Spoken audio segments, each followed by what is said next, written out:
how you doing? This is Bob from Makana Odyssey, and today we're going to continue talking about how to contact spirits, spirit guides, and regular spirits. There is a difference. The difference, of course, is spirit guide is assigned to you when you're born, and that spirit guide will stay there with you until the day you die. Now, sometimes more spirit guides will come to help you with different situations. There are different guides for different things, but you do have one main guide that's going to always be there with you. And you can contact this guide, you can communicate with him. Now, there are several ways to do that, as I said in other videos. I'm sorry to fix this. As I said in other videos, um, one is through meditation, and for me, meditation is really where it's at. It's magnificent. And there's another way, through a pendulum. Now, some people do a lot of things to a pendulum, and I work with a pendulum lots of times. This here is a blessed pendulum. And I'm going to tell you more about that in a moment. Now, I think it's essential for you to be able to contact spirits and talk to spirits for several reasons. And I'm going to give you one main reason. You being in contact with a spirit gives you proof of the other side, that there is a spiritual world. So even though some people believe they're not sure if there's life after death, through the spirit you know that there is something there. And how do I know it's life after death? Because when you talk to loved ones who have passed, they were here and now they're there, so you know there's life after death. And yes, loved ones do come to you, mothers, fathers, sisters, brothers, aunts, wives, children, they do come to you. And you can contact them. It is very possible, and I suggest that everyone tries to do that. But the big but is you must do it without fear. The problem that we have, first of all, is accepting the spirit world, really, because we're afraid of it. Because we have been taught for many, many years that spirits are bad, they're going to get you, they're going to possess you, they're going to do this, that, and the other thing. I don't see that happening. I myself have been in touch with spirits for many, many, many years. I never met a bad spirit ever. And I study both dark and light. And you should study dark and light because that's what makes you a whole person. You can't take the propaganda from one side, the right, or the dark or the light. Either side, you cannot take. You have to be able to form a relationship with the spirit yourself. Now, not what somebody wrote in a book and told you. That's a lot of crap. You are a spirit yourself. Not this body here. Of course, this body belongs to the earth. We have to give it back. But inside here, there is a little spirit in there, a soul doing his job, trying to get ahead, trying to reach perfection. So if you're afraid of spirits, then you should be afraid of yourself because you yourself are a spirit as well. Okay, I want to make this a little bit shorter. Now, I had many encounters with spirits myself, many. And I will tell you about one or two as we go along. There are some I will not tell you about because you would not understand, I feel, about that because everyone has their own taboos. And that is another thing. You cannot go into trying to talk to spirits and have taboo in your mind. What I mean taboo is be afraid of they're going to hex me. This is the devil. Stuff of that sort. You can't do that. Or I'm going to be, possessed. Get these thoughts out of your mind. If you're going to have those thoughts, don't bother going into the spirit world because you will attract. See, wait, I'm going to fix that for a minute. When I say you will attract, you'll still attract the same spirits. The problem is, what is in your mind is what you will create. So you'll create bad things. Even though you have a spirit that loves you, wants to treat you good, you can create these bad things that you're being tormented, that the spirits are responsible for all the bad things in your life, stuff of that sort. And I want to tell you something. There are people that would like you to think that way. Even people in my field that would like you to think that way because that's a way to control. Just like as you were taught to fear certain gods and certain spirits, that was a form of control. Now, your mother or father teaching you will say this maybe right now is not doing it as a form of control, but that is what it is. That is what they learn. They just don't realize that that's what they're doing. Free yourself. Understand you are free. You are a spirit. You are magnificent. You're a soul. You're great. But you need to follow your own path. So if you want to be in touch with spirit, you need to follow your own spirit, your own path. And you have to believe and you have to have self-confidence that this is going to happen. That is really important that you have self-confidence. No doubt. When you start to doubt, pray harder, try harder, and it will happen for you. Now, I want to tell you this is the age of the computer world, so everybody think I'm going to do meditation tomorrow, I'm going to talk with the spirit. Wrong. This will happen for you in its own time. You will get the message. You will be able to form a connection between a spirit and yourself, or several spirits in yourself.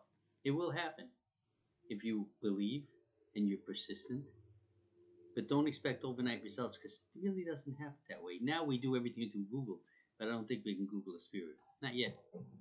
So, okay, so now, using a pendulum, there are several ways to do it. I use a pendulum all the time, but not to speak to spirits. I do, though. I'm sorry. I do use it to speak to certain spirits, but normally I use it in just for my work and certain things.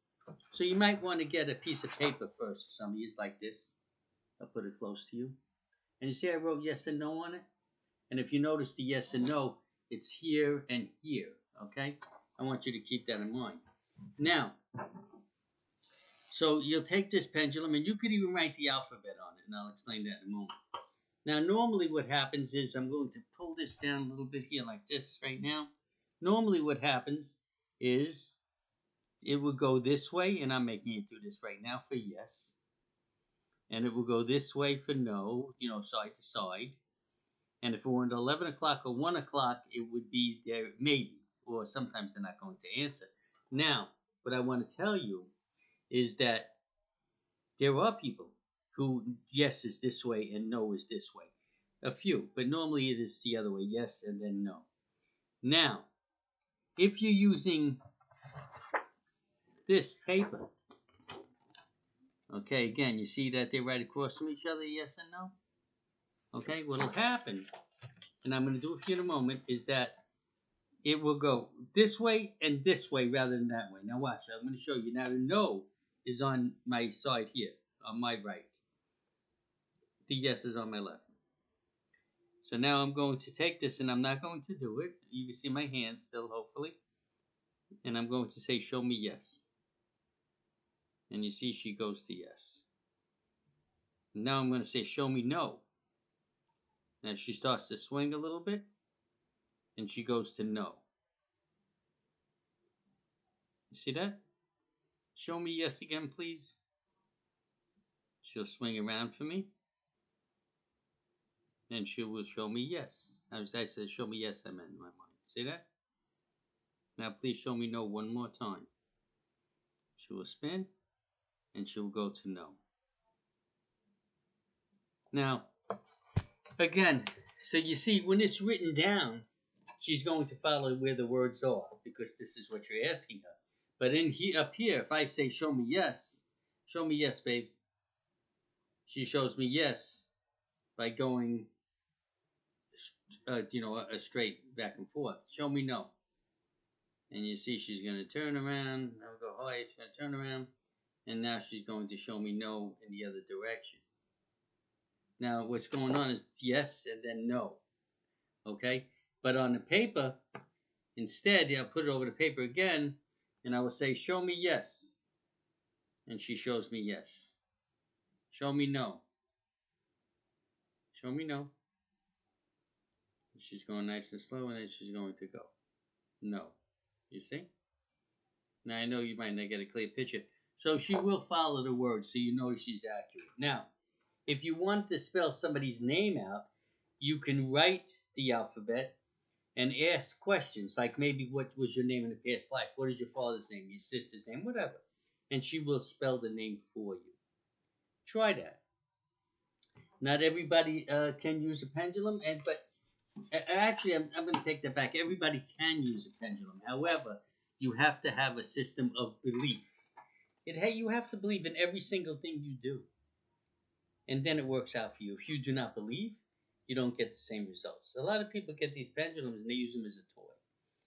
Do good I can do. And sometimes the answers are okay, sometimes they're not. But when you believe, and this is a spiritual tool, for me it's a spiritual tool, then you get the right answers. But there are times when she can give you a wrong answer. Believe me, it happens. For instance, don't ask her about your car, the terrible mechanics. And that is the truth. But they will help you with the spiritual questions, the questions that really count. They like to deal in the spirit world. And yes, they will answer your questions like, is my marriage going to fail? Stuff like this. They will answer those questions, believe it or not. And a lot of people will turn around and say, no, this is your higher self, or it's bull. It's not your higher self. It is definitely a spirit that is doing it. Believe me, I moved my table out. It is definitely a spirit that is doing that is moving it.